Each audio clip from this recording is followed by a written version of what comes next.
Je suis Bernard Aubert, un des directeurs artistiques de la Fiesta des Suds et un des créateurs de la Fiesta des Suds, avec une autre personne qui s'appelle Séverine Mattei, qui n'est pas là aujourd'hui, mais je la remplace brillamment.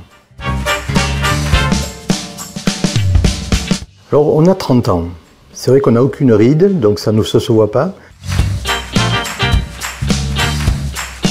Alors pour moi, c'est peut-être il y a une dizaine d'années, on avait brûlé et très rapidement, des gens nous ont appelés, entre autres Patti Smith, qui a voulu faire un concert pour nous, et il nous a fait un concert magnifique, et l'année d'après, Bashung.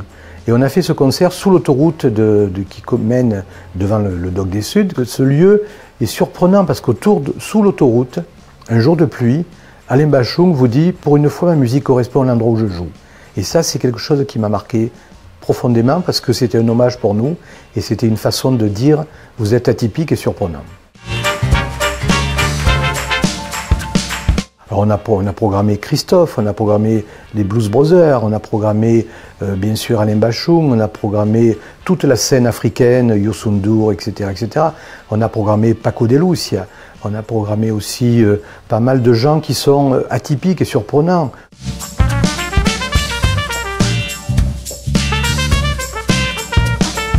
Alors on a raté pas mal Johnny Hallyday, on a raté Claude François. Je vais réfléchir à tout ça parce que 2022 sera le 31e anniversaire.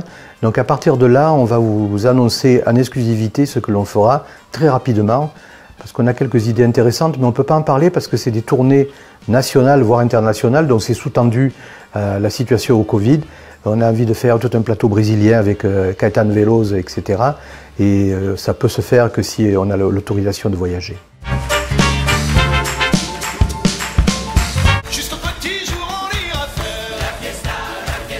Non, on n'a pas eu l'idée, mais par contre il est venu 2 soirs, en incognito, comme quand on a pas mal de personnalités viennent comme ça et nous ne préviennent pas. Et Sébastien est venu 2 soirs à la Fiesta des Suds, sans nous le dire. On les a même rencontrés, pas du tout au VIP, mais devant la scène. Alors on a commencé à 61 000 personnes il y a très longtemps. Maintenant on est à l'entour de 30 000. C'est à peu près 10 000 personnes par soir, pour des contraintes tout simplement de lieu. On pourrait faire beaucoup plus, mais on reste jusqu'à 10 000, 15 000 maximum. Et c'est une façon aussi d'accueillir très bien les spectateurs, parce qu'on n'a pas envie de ressembler aux autres festivals. On n'a pas envie de se retrouver à 80 000 personnes, où on voit l'artiste en tout petit. On est à peu près une équipe de 300 personnes, qui travaillent 6 mois par an. D'autres sont là permanents quasiment, donc 4 ou 5. Le Covid nous a perturbés, puisqu'une année on a disparu, l'année dernière, et c'était dommage parce que plein de gens, mais des centaines, voire des milliers, et je n'exagère pas là-dessus, nous demandaient mais pourquoi vous ne faites pas un événement quand même qui soit souterrain, plus avec des projections d'images, etc. C'est pas ça l'histoire de la Fiesta, et on a voulu prouver qu'on pouvait passer l'hiver, une année, c'est pas dramatique, et rebondir par rapport à 2021. Alors là, cette année, c'est le 7, 8 et 9 octobre, toutes les soirées, avec pas mal de programmation. Ça sera sur le J4. Mais comme on est des vieux messieurs ou dames, on n'arrive pas à se coucher à minuit, donc on fait des afters aussi au Dock des Suds, qui va nous permettre de faire des soirées de minuit à 7 h du matin.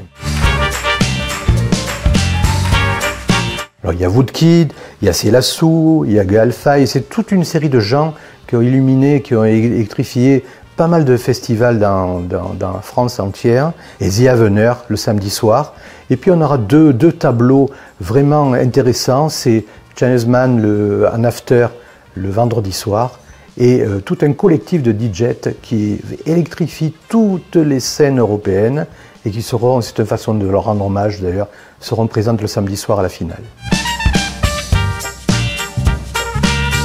Alors c'est tarpin bien, puis c'est surtout super extraordinaire, magnifique et merveilleux.